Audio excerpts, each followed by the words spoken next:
Good morning students. इस video में हम लोग रिमाइंडर थ्योरम जानेंगे कि पॉलिनोमियल से रिलेटेड रिमाइंडर थ्योरम क्या होता है। ठीक है, ये थ्योरम जब हम किसी पॉलिनोमियल को किसी लीनियर पॉलिनोमियल से डिवाइड करते हैं, ध्यान रहे कि क्या बोला हमने, जब किसी पॉलिनोमियल को किसी लीनियर पॉलिनोमियल से जब डिवाइड करते हैं तो हमारा रिमाइंडर क्या होगा, इस बात से रिलेटेड ये थ्योरम है कि हम बगैर डिवाइड किए ही बता सकते हैं कि उसका रिमाइंडर क्या होगा। ठीक है ना। इस चीज़ को समझने के लिए हम एक डिवीज़न जो है उसको हम लोग परफॉर्म करते हैं। ठीक है ना। जैसे ये एग्जांपल 7 में आपका एक डिवीज़न दिया गया है कि आपको एक polynomial 3x to the power 4 3x to the power 4 minus 4x cube minus 3x minus 1। ठीक है, इस पॉलिनोमियल को डिवाइड करना है आपको x माइनस 1 से। ठीक है, इस पॉलिनोमियल को डिवाइड करना है x माइनस 1 से। तो डिवीज़न तो आप लोगों ने क्लास 8 में भी किया होगा। ठीक है ना। चलिए करते हैं, क्या करते हैं, डिवाइड करने से पहले, तो डिवाइड करने से पहले हम लोग डिवीज़र और डिविडेंड दोनों के फर्स्ट टर्म को कंपेयर करते हैं। ये है आपका डिवीज़र का जो फर्स्ट टर्म है वो x दिखाई दे रहा है और डिविडेंड का जो फर्स्ट टर्म है वो है 3x टू द पावर 4। ये है 3x टू द पावर 4। तो आप इस x को 3x टू द पावर 4 बनाने के लिए, आप इस x को 3x टू द पावर 4 बनाने के लिए आप कितने से मल्टीप्लाई करेंगे या करना पड़ेगा, तो हमें 3x टू द पावर 3 से मल्टीप्लाई करना होगा। ठीक है, तो हमारे क्वोशंट का जो पहला टर्म बनेगा वो बनेगा 3x टू द पावर 3। अब आप इसका मल्टीप्लाई डिवीज़र के दोनों टर्म से करेंगे। ठीक है ना, इसका मल्टीप्लाई हम इस डिवीज़र के दोनों टर्म में करते हैं। पहले टर्म में करेंगे तो क्या होगा, पहले टर्म में करेंगे, ठीक है, तो होगा 3x टू द पावर 4, और जब दूसरे टर्म में करेंगे तो माइनस 3x क्यूब होगा। ठीक है, फिर हम इसको सब्ट्रैक्ट कर देते हैं तो ये माइनस हो जाएगा, ये प्लस हो जाएगा। सब्ट्रैक्ट करने पर साइन चेंज होता है, ये कैंसिल हो जाएगा और ये -4 और +3 हो जाएगा -1। तो 1 लिखने की कोई ज़रूरत नहीं है, तो ये हो जाएगा x क्यूब। फिर ऊपर से आएगा -3x। ठीक है, तो अब हम जो डिवीज़र है उसके फर्स्ट टर्म x को x क्यूब बनाने के लिए, उसके फर्स्ट टर्म x को x क्यूब बनाने के लिए x स्क्वायर -x स्क्वायर से मल्टीप्लाई करना पड़ेगा, क्योंकि उसको नेगेटिव भी करना है। तो -x स्क्वायर से मल्टीप्लाई करते हैं। ठीक है, तो हमें मिलेगा -x क्यूब, और जो सेकंड टर्म होगा वो होगा +x स्क्वायर। तो यहाँ आपको एक बात और ध्यान देना है कि x स्क्वायर वाला टर्म यहाँ मिसिंग है। ठीक है ना, तो हम इस x स्क्वायर को थोड़ा शिफ्ट करके लिखते हैं +x स्क्वायर, क्योंकि -1 के साथ मल्टीप्लाई होगा -x स्क्वायर का, तो प्लस हो जाएगा +x स्क्वायर। ठीक है, तो अब इसको हम फिर से सब्ट्रैक्ट करेंगे, तो ये होगा पॉजिटिव, ये होगा नेगेटिव, ये कैंसिल, और ये प्लस -x स्क्वायर हम पहले लेके चले आएंगे, और -3x जो यहाँ बच रहा है उसे बाद में करेंगे। ठीक है ना। अब जो हमारा पहला टर्म हो गया वो हो गया -x स्क्वायर, और यहाँ डिवीज़र का जो पहला टर्म है वो है x, जो डिवीज़र का पहला टर्म है वो है x। ठीक है, तो फिर से इस x को -x स्क्वायर बनाने के लिए हमें -x से मल्टीप्लाई करना होगा। ठीक है ना, -x से मल्टीप्लाई करना होगा। तो हम यहाँ लेंगे क्वोशंट में -x और इसका मल्टीप्लाई करेंगे x माइनस 1 से, तो हमें क्या मिलेगा, x square -x square plus x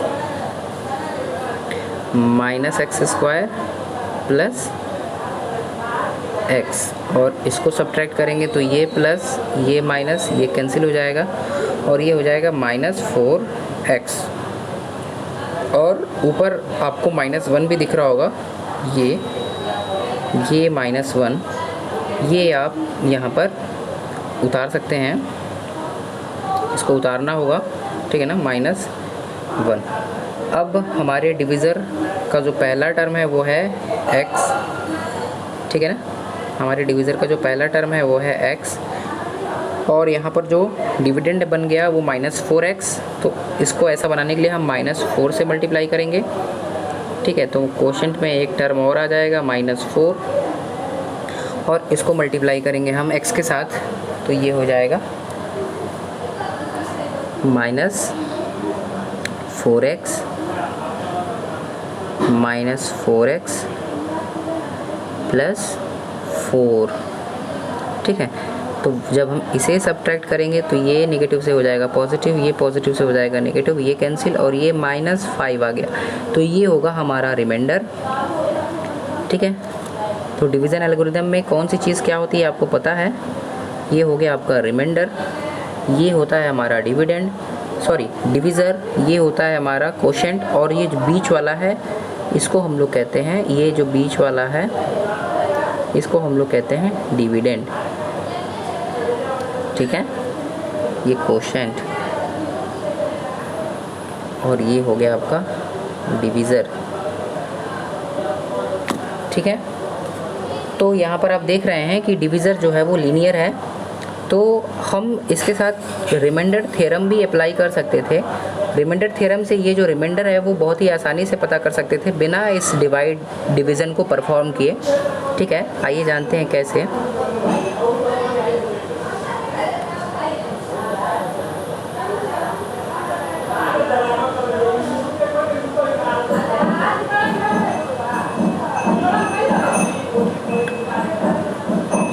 जैसे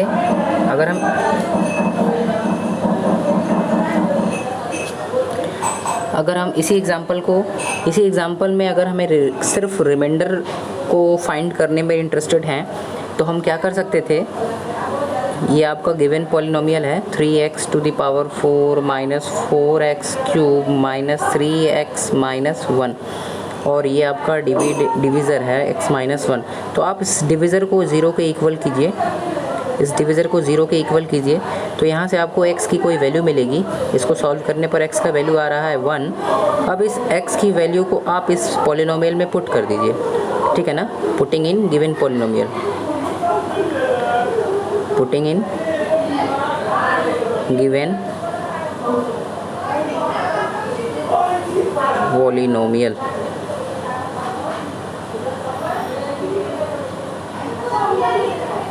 क्या हो जाएगा, आइए देखते हैं। जब हम इस पॉलिनोमियल में पुट करते हैं तो ये होगा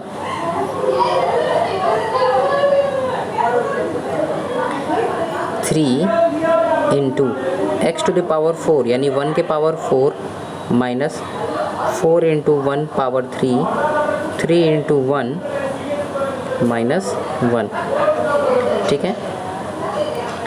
ये हो जाएगा 3 - 4 -3 -1, ठीक है। 3 और बाकी सारे नेगेटिव को एक साथ ऐड कर देते हैं तो ये होगा -8, और 3 - 8 -5, तो ये आ गया रिमाइंडर हमारा। जब डिवीजन में किया था तो हमें तब भी रिमाइंडर -5 मिला था, और इस तरह से परफॉर्म किया रिमाइंडर थ्योरम लगा के तो भी हमारा जो रिमाइंडर है वो 5 ही आया। तो ये है इसका फ़ायदा रिमाइंडर थ्योरम का, कि अगर आपको पता करना है कि रिमाइंडर क्या होगा तो इसके लिए बस आप ये छोटा सा काम कर सकते हैं, पूरा डिवाइड करने की कोई ज़रूरत नहीं है, ठीक है। चलिए अपने एक्सरसाइज के क्वेश्चन को देखते हैं कि उनमें किस तरह के क्वेश्चन आपसे करने के लिए कहे जाएंगे।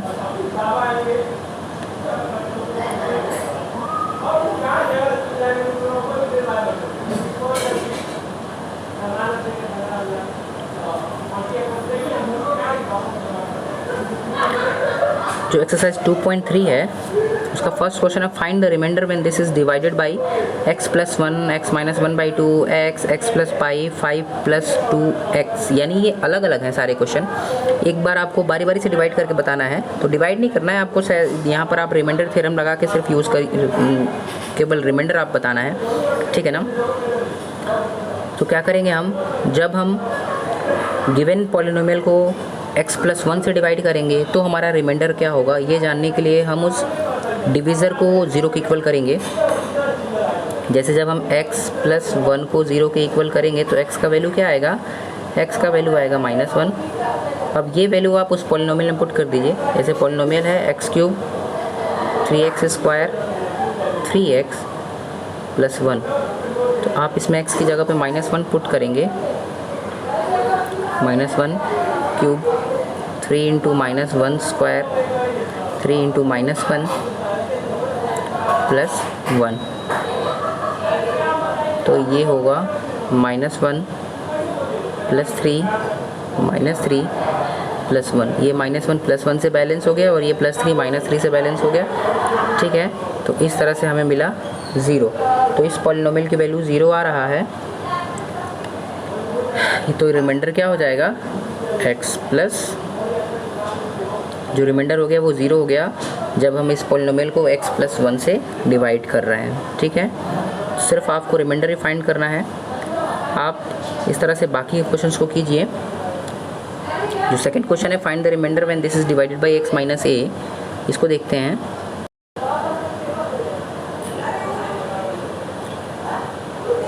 इसमें डिवीज़र x माइनस a है, x³ ax² 6x a, और इसे डिवाइड करना है x माइनस a से। तो जब आप x माइनस a को 0 के इक्वल करेंगे तो यहाँ से आपको x का वैल्यू मिलेगा a। अब ये वैल्यू आप पुट कर दीजिए जो पॉलिनोमियल आपको दिया गया है। पुटिंग इन गिवन पॉलिनोमियल,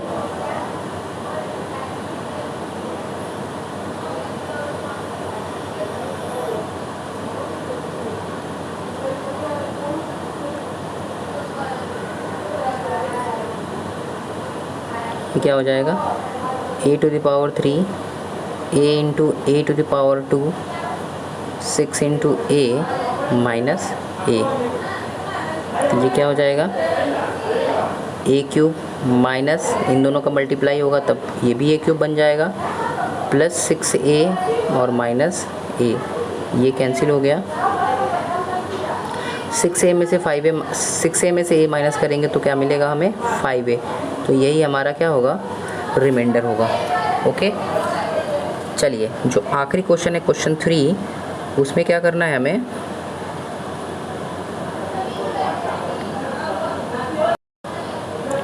आखिरी क्वेश्चन है कि 7 प्लस 3x जो है वो 3x³ प्लस 7x का फैक्टर है या नहीं है।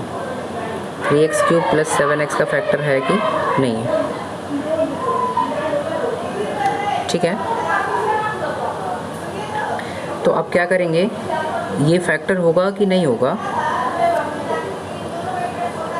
7 प्लस 3x ये इस पॉलिनोमियल का फैक्टर है कि नहीं है, ये जानने के लिए हम क्या करेंगे, चेक करेंगे कि क्या इसको इससे डिवाइड करने पर रिमाइंडर 0 आ रहा है कि नहीं। क्योंकि अगर रिमाइंडर 0 आएगा तो ये उसका फैक्टर कहलाएगा, ठीक है। तो चलिए हम पहले इस पॉलिनोमियल को 0 के इक्वल करेंगे। 7 plus 3x equals to 0, 3x equals to -7, x equals to -7/3।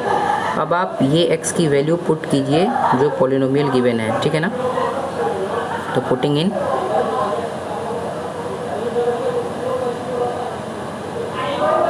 Putting in 3x³ plus 7x,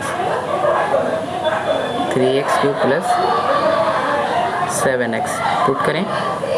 3 into x की जगह पे -7/3 और क्यूब है तो क्यूब लगाना पड़ेगा, 7 इंटू -7/3। ये क्या हो जाएगा, 3 इंटू, इसका मल्टीप्लाई 3 टाइम्स करेंगे तो होगा जब -7/3 को 3 टाइम्स मल्टीप्लाई करेंगे तो हमें मिलेगा -343 न्यूमरेटर में और डिनोमिनेटर में 27, ठीक है। और ये होगा -49/3। 3 9 ज़ा 27, ये हो गया -343/9 -49/3। ये क्या होगा 343 -3 9 ज़ा 27, 3 4 ज़ा 12 to 14। तो इस तरह से हमें ज़ीरो तो नहीं मिल रहा है, ठीक है ना, कि ज़ीरो के इक्वल नहीं है। इसको सॉल्व करने के बाद भी ज़ीरो नहीं आने वाला है, इसलिए हम क्या कह सकते हैं कि ये जो पॉलिनोमियल है, ये पॉलिनोमियल इस पॉलिनोमियल का फैक्टर नहीं है, ठीक है। कब फैक्टर होता? जब हमारा रिमाइंडर ज़ीरो हो जाता है। ओके, चलिए, तो इस तरह के क्वेश्चंस को आप खुद से करने की कोशिश कीजिएगा। बाकी की बातें हम लोग नेक्स्ट वीडियो में करेंगे। Thank you.